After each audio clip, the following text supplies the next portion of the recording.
ఖచ్చితంగా కష్టపడమని చెప్పాలి. అది 20 ఏళ్ళు కూడా దాటే అంతే నిశ్చింత చారిటబుల్ ట్రస్ట్, గొడవ లేదు ఇంకా.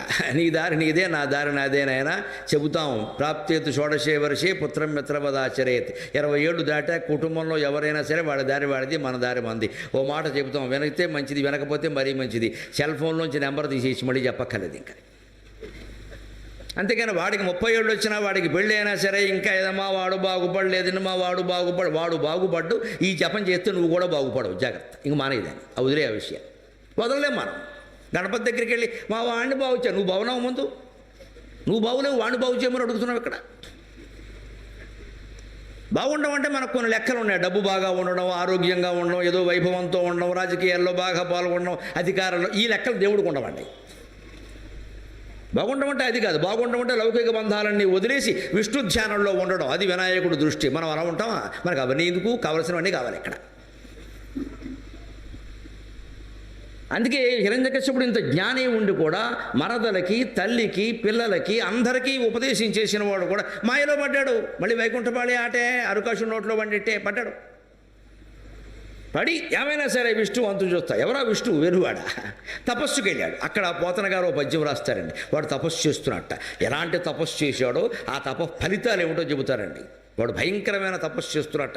ఏళ్ళు గడిచిపోయే. ఓ పక్క లీలావతి గర్భిణి, ఆవిడకప్పుడే సంతానం కలిగింది. ఆవిడని ఇంద్రుడు బలవంతం చేసే ప్రయత్నం చేశాడు. అక్కడి నుంచి నారదుడు కాపాడాడు, తన ఆశ్రమానికి తీసుకెళ్ళాడు. అక్కడ ఆవిడకి పురుడు పోశాడు. నారదుడు పరిచారికలను పెట్టించి అక్కడ ప్రహ్లాదుడు పుట్టాడు. అద్భుతంగా ఆయన ప్రోగ్రాం ఆయన నడిపించేశాడు. మొత్తం కడుపు క్యాసెట్లు కట్టేసి నారాయణ మంత్రం నేర్పించాడు. ఇంత జరుగుతుంటే ఈ అమాయకుడు తపస్సు చేస్తున్నాడు ఇక్కడ. ముందే జాగ్రత్త పడి ఉంటే బాగుండేది. పోనీ చేశాడు, బాగానే ఉంది. తపస్సు అంతకంటే గొప్పది. కానీ ఎలా చేసేట ఆయన?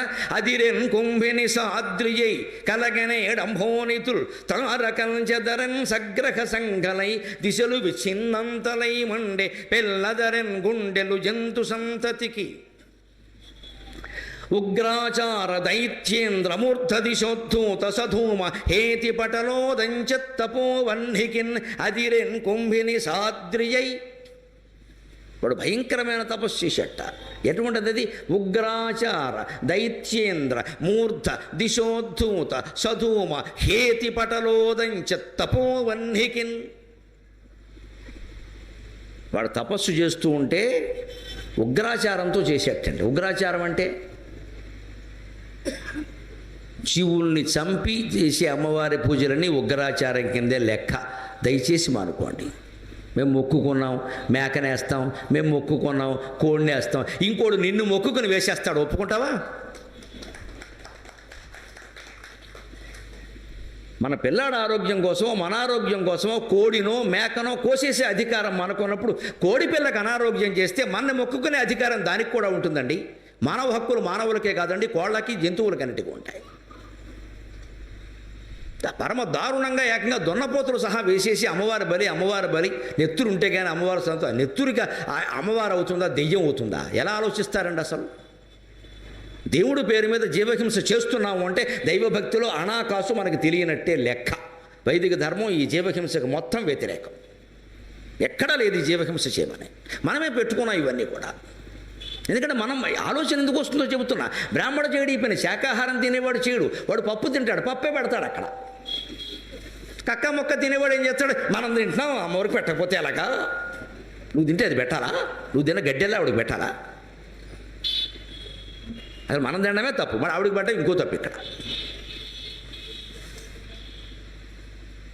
ఇందుకోసం ఏకంగా మనం మొక్కుబళ్ళు పేరు మీద డబ్బు కాదు, పసుపు కాదు, కుంకం కాదు, బెల్లం కాదు, కూరగాయ కాదు, నరగాయ కాదు, జీవులు పీకలు కోసేస్తామా? అది ఏడవట్లేదా? అది రోధించట్లేదా? దానికి తల్లి లేదా? దానికి పిల్లలు లేరా? మనకు ఏదైనా ప్రమాదం జరిగితే మాత్రం అబ్బా రోదన మిన్నంటింది అని మనం రాస్తాం. ఎక్కడ? ఆ కోడిపిల్ల రోదన లేదా? ఆ మేకపిల్ల రోదన లేదా? ఇదే విష్ణువు అంటే ఆ మేకపిల్లలో విష్ణువు లేడా? ఆ కోడిపిల్లలో విష్ణువు లేడా? నీ ఒక్కళ్ళోనే ఉన్నాడా? నీ అవసరాలు కోసేస్తావా? ఈ కనీసప్పుడు ఆలోచన మనకు లేకుండా దైవభక్తి ఏమిటండి? అదే ఉగ్రాచారం అంటే. ఇంకా ఈవేళ అనేక రకాల టీవీల ద్వారా ఈ ఉగ్రాచారాన్ని, ఈ క్షుద్ర దేవతారాధనని ప్రోత్సహిస్తున్నారు. మీకు తొందరగా జరిగితే 21 రోజుల్లో డబ్బులు వాపసు, అదే ఉగ్రాచారం అంటే. వాడు జోలికి వెళ్ళకూడదు, కనపడితే గోమె కొట్టాలి. డబ్బులు వాపసు ఇస్తాడు, వ్యాపారం చేస్తాడు దేవుడితో వాడు. పని జరగకపోతే డబ్బులు వాపసు ఇస్తాడు. Is it A business? మొత్తం జరుగుతున్నాయండి. టీవీలో వాళ్ళు వేస్తారండి హాయిగా, ఆధ్యాత్మిక ఛానల్స్ వాళ్ళే, ఎందుకంటే వాళ్ళకి డబ్బులు కావాలి.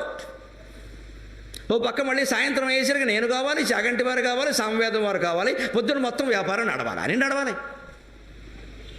సాయంత్రం ఒక 2 గంటలు జ్ఞానం, 22 గంటలు అజ్ఞానం. నమశివాయ. మా కర్మ మాకేంటంటే మేము ఆ టీవీల్లోనే చెప్పాలి, మాకు ఇంకో మార్గం ఎక్కడుంది మరి? స్వచ్ఛమైన టీవీ ఇంతవరకు నాకు కనపడలేదు. ఇగో పైడిపరలో ఈ మైకు ఒకటే స్వచ్ఛం, అందుకే ఇక్కడ మాట్లాడతాను. వేస్తారా జ్ఞానం అని? 22 గంటలు అజ్ఞానమే. అంకెలు మార్చుకో, అక్షరాలు మార్చుకో, ఇల్లు మార్చుకో, ఎల్లాలను కూడా మార్చుకో, అవసరమైతే బుద్ధి మార్చుకోమని ఒకటి చెప్పడం. లేకపోతే నువ్వు రా నేనే మార్చేస్తా, నీ పేరు మార్చి ఏ తీసేయి పీ పెట్టేయి. ఇదంతా క్షుద్రాచారం, ఇదంతా ఉగ్రాచారం. పైగా ఉగ్రాచారం అంటే ఇంకా బాగా వినాయక చవితి ఆధారంగా అర్థమయ్యేలా చెబుతా. వినాయకుడి కోసం పెద్ద పందిరేస్తాం మనం. గుడి ఉన్న చోట వేరు, మామూలుగా పందిరేస్తారు, ఎక్కడ రోడ్డు మీద పందిరేస్తారు, పెద్ద పెద్ద విగ్రహాలు పెడతారు. కరెంటు కావాలి, ఏం చేస్తాం మనం వెంటనే? చాలా తెలివైన వాళ్ళం, ఎందుకంటే వైరింగ్ లాగి మీటర్లు పెట్టి ప్రభుత్వం పర్మిషన్ తీసుకుంటే చాలా పెద్ద వ్యవహారం అది. అందుకని శుభ్రంగా వెళ్ళి పోలు మించి వైర్లా లాగేసి వినాయకుడు తొండం కింద పెట్టేసి బల్బులు పెట్టేస్తాం. ఈ ఎమ్మెల్యేకి చెప్పేస్తాం, కాస్త చూసుకుంటా, నీకెందుకు ఇంకొంచెం 2 పెట్టుకోపోయావా, ఎందుకంటే ఆయన ఓట్లు కావాలి. డిపార్ట్మెంట్ నాశనం. దేవుడు పూజ ఏదో చేసేది, నువ్వు కరెంటు బిల్లు కట్టవా, దేవుడు పూజ చేస్తావా? పైగా దేవుడి కోసం దొంగతనం చేస్తావా? దొంగతనం చేస్తే దేవుడు ఎందుకే? కానీ మీరు గమనించండి, అలా పోలు మించి వైరు లాగేసి వినాయకుడు తొండం కింద తెగబెట్టినా కూడా బల్బు వెలుగుతుంది, అదే ఉగ్రాచారం. ఫలిస్తుంది, కానీ తర్వాత ఇంకా వేరే విధంగా ఫలిస్తుంది. కొంచెం పందిట్లో కానీ ఆ తీగలో కానీ ఏదైనా తేడా వచ్చిందనుకో మొత్తం అంటుకుంటుంది, అదే ఉగ్రాచారం. అదే నువ్వు సక్రమంగా ప్రభుత్వం దగ్గర అనుమతి తీసుకుని కట్టవలసింది ఏదో కట్టి వైరింగ్ చేసుకుని మీటర్ పెట్టుకుని హిడెన్ వైరింగ్ చేసి దాన్ని పద్ధతిగా చేసేవరకు కరెంటు ఉంటే వెలుగుతుంది, లేకపోతే వెళ్ళదు. కానీ షార్ట్ సర్క్యూట్ రాదు. నువ్వు పోలు మించి వైరు లాగేసి తొండం కింద బల్బులు పెట్టావనుకో షార్ట్ సర్క్యూట్ వచ్చి మొత్తం పందిరి తగలబడిపోతుంది. వినాయక చవితి పందిట్లో ఘోరం ప్రమాదం. దేవుడు కూడా దయ చూడలేదు. దేవుడు నిన్ను వైరు లాగమని చెప్పాడా? దేవుడు తొండం కింద పెట్టమన్నాడా? దేవుడు బిల్లు ఎగ్గొట్టమన్నాడా? దేవుడిని ఎందుకు లాక్కొస్తారండి ప్రతిదానికి? నాకు అర్థం కాదు. మనం చేసేవన్నీ వెర్రిముఖం వేసుకుని ఆయన చూస్తుంటే మన బుద్ధి పాడైపోయి మనం 100 రకాలు చేసుకుంటామా? దీనికి దేవుడు దయ అంటే నువ్వు దొంగతనం చేసి కరెంటు లాగితే నిన్ను దేవుడు కాపాడాలా? దేవుడు ఉన్నది అందుక. మనమే వ్యాఖ్యానాలు అన్నిటికీ. 50 మంది ఎక్కాల్సిన బస్సును 100 మంది ఎక్కారు. ఏమైందండి? 60 మంది పోయారు. 60 మందిని కొండగట్టు ఆంజనేయ స్వామి ఎక్కమన్నాడా? అసలు మిమ్మల్ని కొండకు రమ్మన్నాడా ఆయన? దారి కాని దారిలో బస్సు వెయ్యమన్నాడా? అందులో కూడా విచిత్రం, నాకు ప్రత్యక్షంగా చూసిన వాళ్ళు చెప్పారండి. డ్రైవర్ బ్రేక్ వేసే చోట 20 మంది నుంచున్నట్టమ్మా, వాడు బ్రేక్ వెయ్యాలా వద్దా? బ్రేక్ ఫెయిల్ అవడానికి కారణం అది. బ్రేక్ పట్టుకుని వేసే చోట డ్రైవర్కు రాడ్ ఉంటుంది, ఇలాగ ఆర్టీసీ ఆ రాడ్డు పక్కనే 15-20 మంది నుంచున్నారండి. అలాగా ఏం కదా అన్న పోనీ, ఏమైంది? అందరూ పోయారు, వాడు కూడా పోయాడు. దేవుడు యాత్ర కడుతుంటే పోయారమ్మా, దేవుడు కూడా కాపాడు. మిమ్మల్ని అందరం యాత్ర చేయమని ఆయన చెప్పాడు. నోరు మూసుకుని ఇంట్లో పని చేసుకోండి అని చెబితే మరి నా దగ్గర నుంచి అంబాజీపేట వరకు మనమే వెళ్ళిపోతాం. ఏదైనా ప్రమాదం జరిగితే మాత్రం దేవుడి మీద తోసేస్తాం. ఎవడు వెళ్ళమన్నాడు నిన్ను? నీ ఇంట్లో దేవుడు ఉన్నాడరా, నీ ఒంట్లో దేవుడు ఉన్నాడరా, నీ ముందు నీ ప్రవర్తన సరిగ్గా చూసుకుని అబ్బే కుదరదు, నువ్వు అక్కడే ఉండు, నేను వస్తా అంతే. ఈ అజ్ఞానం పోయే వరకు ఎవరికేం అర్థం కాదు. హిరణ్యకశిపుడు అదే అజ్ఞానం, ఉగ్రాచారం. తొందరగా కావాలి. ఇవాళ మన అందరికీ ఇదేనండి, తొందరగా రావాలండి. లేకపోతే పెయిన్ కిల్లర్స్ ఎందుకు వస్తున్నాయండి వైద్య శాస్త్రంలో? ఏ డాక్టర్, బుద్ధి జ్ఞానం ఉన్న డాక్టర్ ఎవడు నిజంగా MBBS చదివిన డాక్టర్ల పట్ల గౌరవంతో నేను మాట్లాడుతానండి. వాళ్ళంతటా వాళ్ళు పెయిన్ కిల్లర్లు చెప్పరండి, మన బాధపడలేకే చెప్తారండి వాళ్ళు. డాక్టర్ గారు తొందరగా తద్దారండి. ఐ కాంట్ బేర్ ఇంగ్లీష్ ఒకటి మాట్లాడతాడు వీడి సన్నాసి. ఇక్కడ ముందు ఇంగ్లీష్ కాంట్ బేర్, దానికి డాక్టర్ తట్టుకోలేక పోతే పోయింది వాడి ప్రాణం 4 పెయిన్ కిల్లర్లు రాసి పారేస్తాడు. తలనొప్పి కసేపు పడలేవు, నీ వల్ల నీ తలనొప్పి ఇంట్లో వాడు పడ్డాలా?